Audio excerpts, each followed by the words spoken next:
രാഷ്ട്രപതിയുടെ ശബരിമല ദർശനത്തെ വിമർശിച്ച് വാട്സ്ആപ്പ് സ്റ്റാറ്റസ് ഇട്ട ആലത്തൂർ ഡിവൈഎസ്പിയോട് വിശദീകരണം ആവശ്യപ്പെട്ട് ജില്ലാ പോലീസ് മേധാവി. ഹൈക്കോടതി വിധി കാറ്റിൽ പറത്തി പലവിധ ആചാര ലംഘനങ്ങൾ നടത്തിയാണ് രാഷ്ട്രപതിയും സുരക്ഷാ ഉദ്യോഗസ്ഥരും സന്ദർശനം നടത്തിയതെന്നായിരുന്നു വാട്സ്ആപ്പ് സ്റ്റാറ്റസിന്റെ ഉള്ളടക്കം. പ്രജിത്ത് കോങ്ങാട് കൂടുതൽ വിവരങ്ങളുമായി നമുക്കൊപ്പം ചേരുകയാണ്. പ്രജിത്ത്, ഉത്തരവാദിത്തപ്പെട്ട ഉദ്യോഗസ്ഥൻ തന്നെയാണ് രാഷ്ട്രപതിയുടെ സന്ദർശനത്തെയൊക്കെ വിമർശിച്ചുകൊണ്ടൊരു സ്റ്റാറ്റസ് ഇട്ടിട്ടുള്ളത്. ഈ ഘട്ടത്തിൽ വിശദീകരണം തേടിയിരിക്കുകയാണല്ലേ? തീർച്ചയായും ആര്യ, പാലക്കാട് ആലത്തൂർ ഡിവൈഎസ്പി ആർ മനോജ് കുമാറാണ് സ്റ്റാറ്റസ് ഇട്ടത്.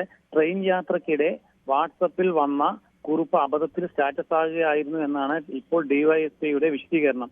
ആ വാട്സപ്പ് സ്റ്റാറ്റസിൽ പറഞ്ഞത് ഒരു വ്യക്തിയായി ഭക്തരെ തടയരുതെന്നും ആർക്കും VIP പരിഗണന തൊഴുവാൻ നൽകരുത്, ആരെയും വാഹനത്തിൽ മല കയറ്റരുതും എന്നൊക്കെയുള്ള ഹൈക്കോടതി വിധികൾ കാറ്റിൽ പരത്തി പള്ളിക്കെട്ട് നേരിട്ട് മേൽശാന്തി ഏറ്റുവാങ്ങി യൂണിഫോം ഇട്ട സെക്യൂരിറ്റി ഉദ്യോഗസ്ഥർ 18ാം പടി കയറി തുടങ്ങിയ കാര്യങ്ങളാണ് വാട്സപ്പ് സ്റ്റാറ്റസിലുള്ളത്. ഒരു വിധത്തിലും ഈ സംഭവങ്ങൾക്കൊക്കെ പലവിധ ആചാര ലംഘനങ്ങൾ നടന്നിട്ടുണ്ടെങ്കിലും സംഘികളും കോൺഗ്രസും യാതൊരുവിധ നാമജപ പ്രാർത്ഥനയും നടത്തിയിട്ടില്ലെന്നും ഇത് പിണറായി വിജയനോ മറ്റ് ഇടത് മന്ത്രിമാരോ ആരെങ്കിലും ചെയ്തിരുന്നെങ്കിൽ എന്താകും പുകില് എന്നാണ് വാട്സപ്പ് സ്റ്റാറ്റസിൽ ഉള്ളത്. ഈ വാട്സപ്പ് സ്റ്റാറ്റസിലെ കാര്യങ്ങളനുസരിച്ച് ജില്ലാ പോലീസ് ഡിവൈഎസ്പിയോട് വിശദീകരണം തേടിയിട്ടുണ്ട്.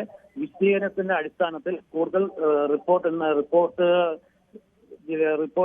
തേടിയിട്ടുണ്ട്. റിപ്പോർട്ടിന്റെ അടിസ്ഥാനത്തിൽ കൂടുതൽ നടപടികൾ ഉണ്ടാകുമെന്നാണ് ജില്ലാ പോലീസ് മേധാവി അറിയിച്ചിരിക്കുന്നത്.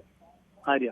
യെസ്, പ്രജിത്ത് കോങ്ങാടാണ് പാലക്കാട് നിന്ന് വിവരങ്ങളുമായി നമുക്കൊപ്പം ചേർന്നത്. നേരത്തെ നമ്മൾ സൂചിപ്പിച്ചതുപോലെ തന്നെ രാജ്ഭവനിൽ മുൻ രാഷ്ട്രപതി KR നാരായണന്റെ പ്രതിമ അനാച്ഛാദനം ചെയ്യുന്ന ചടങ്ങിന്റെ ദൃശ്യങ്ങളാണ് ഇപ്പോൾ പ്രേക്ഷകർ കാണുന്നത്.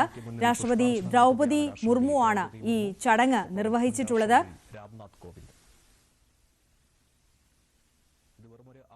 അല്പം മുമ്പ് രാജ്ഭവനിൽ നടന്ന ചടങ്ങിന്റെ ദൃശ്യങ്ങളാണ് പ്രേക്ഷകർ ഇപ്പോൾ കണ്ടത്.